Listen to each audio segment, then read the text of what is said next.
আমাদের দেশে, ওই জন্য আমার জলসাই আছে। কলকাতায় 224 পরগনায়, হাওড়ায়, হুগলিতে দেখতে পাবেন কি শবে বরাতের রাত্রিতে সারা রাত জেগে আছে, ঠিক কি না? এরা আবার চায়ের দোকানে ফতোয়া দেয়, আমাদের হুজুর ঘুমাচ্ছে মসজিদে। হুজুর তো তোর মতো নামাজি নয়, গুটকাখোর নামাজি তোর হুজুর নয়। তোর হুজুর ভোরের বেলায় উঠে তাহাজ্জুদে উঠে 12 রাকাত করবে, ওটাই সকলের জন্য কাফি। জোরে বলুন সুবহানাল্লাহ। আর আপনি সারা রাত পড়েছে, একবার চা দোকান, কবর জিয়ারত করতে যাচ্ছে, আর বাইক নিয়ে খালি গুটা মালঞ্চ ঘুরে বেড়াচ্ছে বাইক নিয়ে, সারা রাত পান, গুটকা, সিগারেট আর নামাজ। ফজরের সময় যখন মুয়াজ্জিন আজান দিচ্ছে, হাইয়া আলাস সালাহ, হাইয়া আলাল ফালাহ, তখন এরা বলছে আমরা সবাই পালাই, আমার মুয়াজ্জিন তুরা দুজনের পরে যা পারবি চালা। ইমাম সাহেব বলছে কি ব্যাপার, তোমরা ফজরে ফরজ নামাজ পড়বে না? বলবে না, আবার আগামী বছরে দেখব। ও খালি একদিনের নামাজি, শবে বরাতের রাতে, তো কেলানি খাবে না? খাবে না। আর ইমাম শুনেলেন শবে বরাতের রাত্রি তাদের জন্য যারা 365 দিন ইশার নামাজ জামাতে পড়ে, যারা 5 ওয়াক্তের নামাজি, তাদের জন্য তুমি একদিনও নাই, তুমি বলছো শবে বরাতের রাতে ফাটিয়ে দেব, তোর নামাজটা মেম্বার পেরবে না। আর যারা 5 ওয়াক্তের নামাজি, তারা 4 রাকাত পড়ালি তাদের কামিয়াব পুরো রাত্রি। জোরে বলুন সুবহানাল্লাহ। আমাদের সমাজের লোক তাহাজ্জুদই বুঝেন, ওই জন্য হুজুরের মুখ থেকে শুনেছে তাহাজ্জুদের নামাজ পড়তে হয়। এই রাত 11টার সময় বউকে বলছে চা করে দে তো। কি হলো গো? বলে আমি তাহাজ্জুদ পড়ব মসজিদে গিয়ে। বগলে বালিশ নিয়ে মসজিদে হাজির। কি বুঝলি? বউ একা পড়ে আছে, ও মসজিদে আল্লাহ আল্লাহ করছে। ঝাঁটা জুতো খাবি কবরে। আমার নবীজিকে আল্লাহ এই নামাজ শিক্ষা দেয়নি। কোরআন খুলেন সূরা মুজাম্মিল, আল্লাহ তাআলা শিক্ষা দিলেন তুমি কেমন করে আমার কাছে ইবাদতে দাঁড়াবে। জোরে বলুন সুবহানাল্লাহ। আল্লাহ প্রথমেই প্রশংসা করলেন কোরআনে, নবীজি আল্লাহর হাবিব সাল্লাল্লাহু আলাইহি সাল্লামের যে প্রশংসা আল্লাহ করেছেন, পৃথিবীর কোন নবীর পয়গম্বরের প্রশংসা আমার আল্লাহ এত সুন্দরভাবে করেননি। জোরে বলুন সুবহানাল্লাহ। ইয়া আইয়ুহাল মুজাম্মিল, আল্লাহ বললেন কুমিল লাইলা ইল্লা কালিলা, তুমি যখন কম্বল আবৃত্তি করো, কম্বল গায়ে দাও, আর যখন মেম্বারে বসো, পৃথিবীর কোন রাজা বাদশাকে তার সিংহাসনে এত ভালো লাগে না, তোমাকে মেম্বারে এত সুন্দর লাগে। আল্লাহ প্রশংসা করে বললেন, জোরে বলুন না সুবহানাল্লাহ।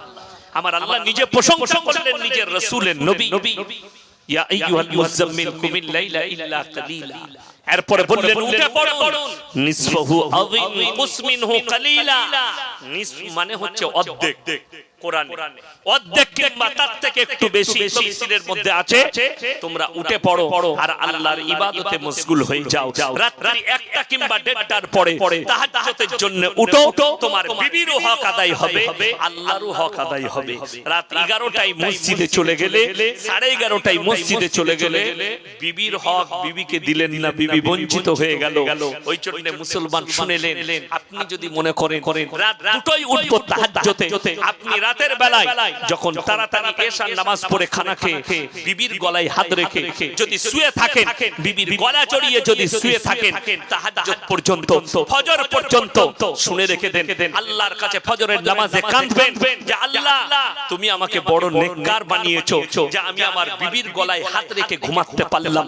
তা না হলে চলো কলকাতা টাউনে যাদিকে শিক্ষিত মনে করছো, যাদিকে স্ট্যান্ডার্ড মনে করছেন, যাদিকে মনে করছেন এরাই সভ্যতায় আছে, তাদের থেকে অসভ্যতায় পৃথিবীর কোন জাতি নেই। বউ শুয়ে থাকে কুকুরের সাথে, আর তারা শুয়ে থাকে মদ খেয়ে সোফার উপরে। যারা পশ্চিমী দুনিয়াকে ফলো করছেন, অনেক শিক্ষিত লোক বলছে এই মৌলবীরা কিছুই জানে না, এরা মাদ্রাসা ছাপ, তাদের কাছে টেকনোলজি, তাদের কাছে নাসা, তাদের কাছে বিজ্ঞান, তাদের কাছে প্রযুক্তি। শুনে রেখে দেন, তাদের কাছে প্রযুক্তি আছে, তাদের কাছে নাসা আছে, তাদের কাছে বিজ্ঞান আছে। আল্লাহর কসম করে বলছি, আমাদের কাছে কোরআন আছে, আমাদের কাছে রাসূলের আদর্শ আছে, আমাদের কাছে নামাজ আছে, আমাদের কাছে রোজা আছে, আমাদের কাছে আল্লাহর দেওয়া আদর্শ আছে। জোরে বলুন সুবহানাল্লাহ। কিয়ামতের দিনে না টেকনোলজি কাজে আসবে, না তোমার নাসা, না তোমার বিজ্ঞান। আপনাদেরকে বলে দিই পৃথিবীর সঙ্গে পরিবর্তনটা কিভাবে পরিবর্তন হচ্ছে, আপনার আমার আখলাক চরিত্র। আজকে দেখুন, আমাকে আপনারা যদি জিজ্ঞেস করেন হুজুর আপনি কে, তো আমি আমার বাপের নাম করব না মায়ের নাম? তাড়াতাড়ি বলুন। বাপের নাম। আল্লাহ তাআলা ইনসানের পরিচয় দিয়েছে কার দ্বারা? কার দ্বারা? বাপের দ্বারা। বাপের দ্বারা না বাপের দ্বারা নয়, ইনসানের পরিচয় বাপের দ্বারা, মায়ের দ্বারা নয়। আচ্ছা, আপনাদের এখানে গায়ের বাচ্চা হলে ষাঁড়ের বাচ্চা বলে না গায়ের বলে? কথা বলে? কার বাচ্চা বলে? গায়ের বাচ্চা। কুকুরের বাচ্চা হলে কেন? একটা গাই যখন চড়তে যায় মাঠে, তার পালের মধ্যে থাকে 40টা যদি গাই থাকে, দুটো যদি তিনটে ষাঁড় থাকে, সেই ষাঁড়গুলো সকলকে জিনা করে, করবে না করবে না? কথা বলে? কার বাচ্চা কেউ জানে না কোন ষাঁড়টা তার সঙ্গে মিলামিশা করেছে। এটা আল্লাহ জানোয়ারের পরিচয় দিয়েছে। একটা জানোয়ারের পরিচয় তার মায়ের দ্বারা, ইনসানের পরিচয় আল্লাহ দিয়েছে বাপের দ্বারা। জোরে বলুন সুবহানাল্লাহ। তাই ইনসানকে পৃথিবীর মধ্যে সব থেকে উত্তম রূপে আল্লাহ সৃষ্টি করেছেন ইনসান। জোরে বলুন সুবহানাল্লাহ। এরপরে চলুন, লন্ডন, আমেরিকা, জাপান, জার্মান, উত্তর কোরিয়া, দক্ষিণ কোরিয়া, চায়না, অস্ট্রেলিয়া, আপনার যতগুলো বেঈমান কাফেরের দেশ আছে, ইহুদি নাসারাদের দেশ আছে, সবাই তাদের পার্লামেন্টে পাস করিয়েছে এরপর থেকে আমাদের দেশে ছেলেরা নিজের মায়ের পরিচয়ে বাঁচতে পারবে। তার মানে তাদের মধ্যে আর জানোয়ারের মধ্যে কোনো পার্থক্য রইল না। তার মা রাস্তায় যাবে, যার সঙ্গে পারবে জিনা করবে, পার্কে হোক রাস্তাঘাটে হোক জিনা করবে। তারপরে যে বাচ্চাটা হবে সে মায়ের পরিচয়ে বাঁচবে। তার মানে তার আর কুকুরের মধ্যে পার্থক্য নাই, তার আর শুয়োরের মধ্যে পার্থক্য নাই, তার আর গরুর মধ্যে পার্থক্য নাই। আর আল্লাহ আপনার আমার জানোয়ারের সঙ্গে পার্থক্য দিয়েছে যে ইনসানের পরিচয় হবে বাপের দ্বারা, মায়ের দ্বারা নয়। আমাদের পরিচয় বাপের দ্বারা।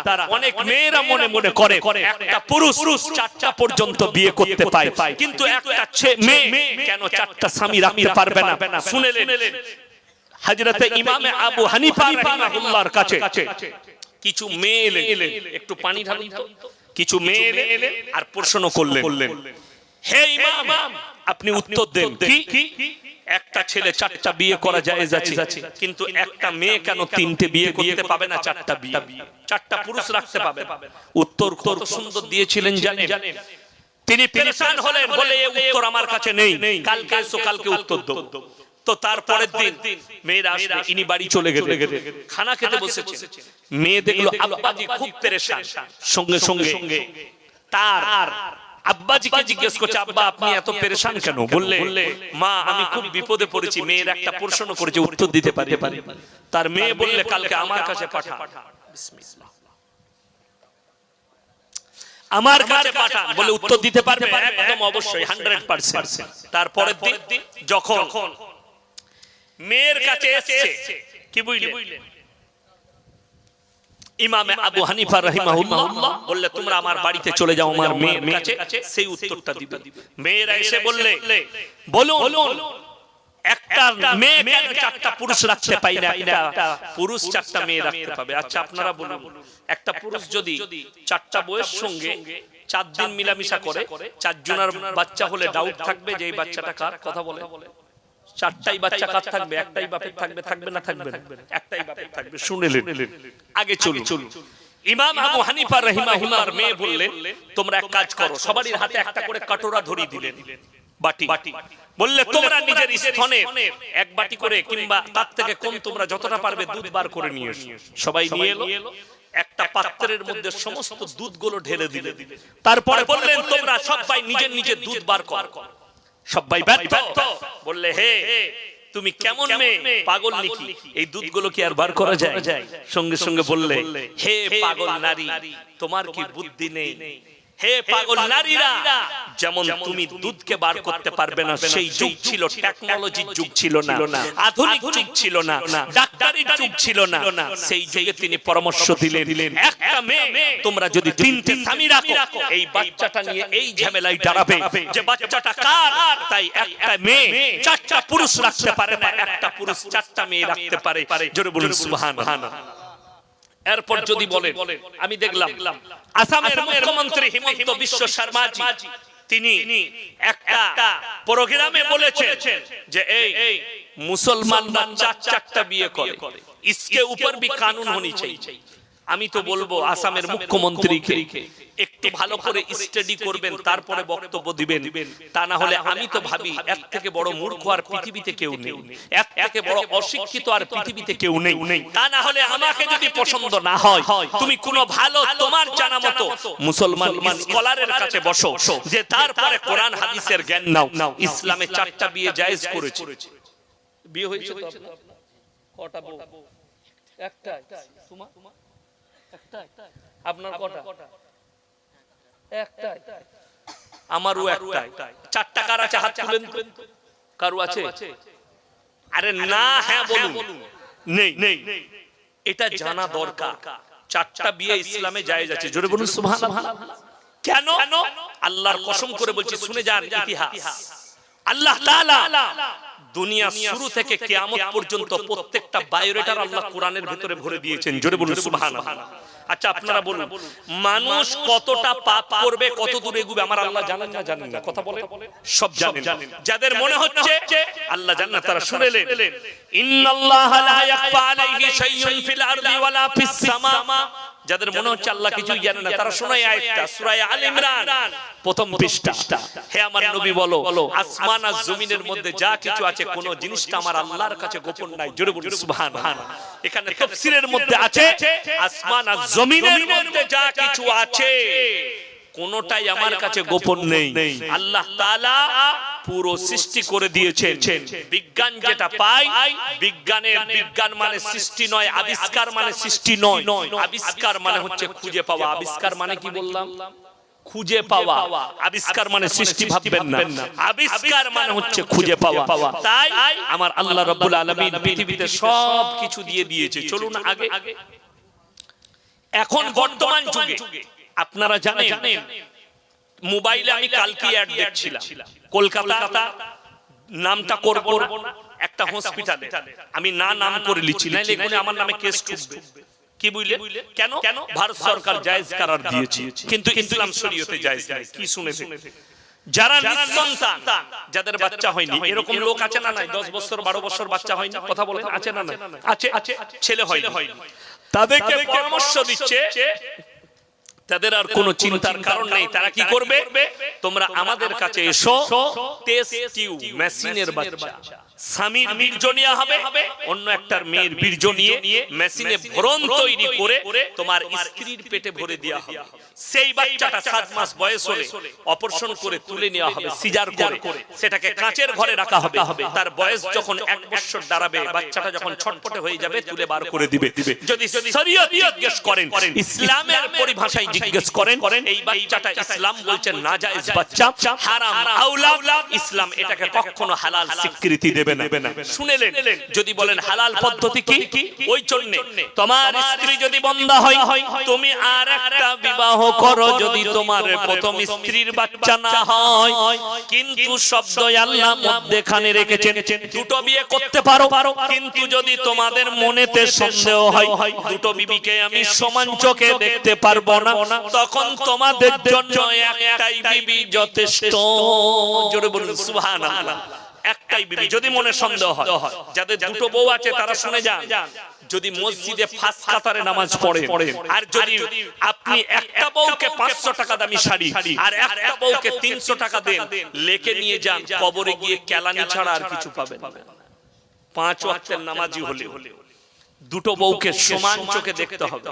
যদি বলেন হুজুর প্রমাণ দেন, আমার নবী বিশ্ব নবী জনাবে মুহাম্মদুর রাসূলুল্লাহ, সকলে জোরে বলুন সাল্লাল্লাহু আলাইহি ওয়াসাল্লাম, নবীজি নিজের হুজরাখানায় বসে আছে, 9 জন বিবি একসঙ্গে হাজির হলে, ইয়া রাসূলুল্লাহ, একজন বিবি দাঁড়িয়ে বললেন, আমার একটা প্রশ্ন আছে হুজুর। নবীজি বললেন, বলো, তোমরা তো আমার স্ত্রী। বলে, ইয়া রাসূলুল্লাহ, আমাদের 9 জনের মধ্যে আপনি সবথেকে বেশি কাকে ভালোবাসেন? এই প্রশ্নটা কঠিন না সহজ বাবা? পাহাড়ের মতো কঠিন, কিন্তু আল্লাহর রাসূলের কাছে পানির থেকেও বেশি সহজ। জোরে বলুন সুবহানাল্লাহ। নবীজি বললেন, হে আমার বিবিরা, তোমরা কালকে ফজরের পরে আসবে, আমি উত্তর দিয়ে দেব। বিবিরা চলে গেলেন। আমার নবী বিশ্ব নবী এশার নামাজ পড়ে প্রথমেই ঢুকলেন মা আয়েশার ঘরে। আর বুকে জড়িয়ে কপালে চুম্বন দিয়ে বললে হাতটা পাতো, হাতে দুটো খেজুর দিলেন আর বললেন আয়েশা আমি তোমাকে সবথেকে বেশি ভালোবাসি। এরপরে চলে গেলেন দ্বিতীয় নম্বর বিবির কামরায়, তার হাতে দুটো খেজুর, বুকে জড়িয়ে কপালে চুম্বন, আর নবীজি বললেন আমি তোমাকে খুব ভালোবাসি। এইভাবে 9 জন বিবির কামরায় গেছেন, 9 জনের হাতেই দুটো করে খেজুর, কপালে চুম্বন আর বুকে জড়িয়ে বলেছে আমি তোমাকে খুব ভালোবাসি। ফজর হয়ে গেল, নবীজি সাল্লাল্লাহু আলাইহি সাল্লাম ফজরের নামাজের পরে হুজরাখানায় বসে আছেন, 9 জন বিবি হাজির। ইয়া রাসূলুল্লাহ আপনি বলেছিলেন ফজরের পরে বলবেন আমাদের 9 জনের মধ্যে কাকে বেশি ভালোবাসেন। নবীজি উত্তর দিলেন হে আমার বিবিরা শোনো, রাতের অন্ধকারে আমি যার হাতে দুটো খেজুর দিয়েছি, যার কপালে চুম্বন করেছি আমি তাকেই বেশি ভালোবাসি। সব বিবিরা মনে মনে হাসছে আমাকে বেশি ভালোবাসে। সাপও মরে গেল, লাঠিও ভাঙলো না, জোরে বলুন না সুবহানাল্লাহ। আর আপনি এটা নবীজি আদর্শ দিলেন, সমান চোখে দেখতে হবে। এটা নবীজির দ্বারা পৃথিবীর বুকে আদর্শ ছড়ালো। শুনেলেন আমাদের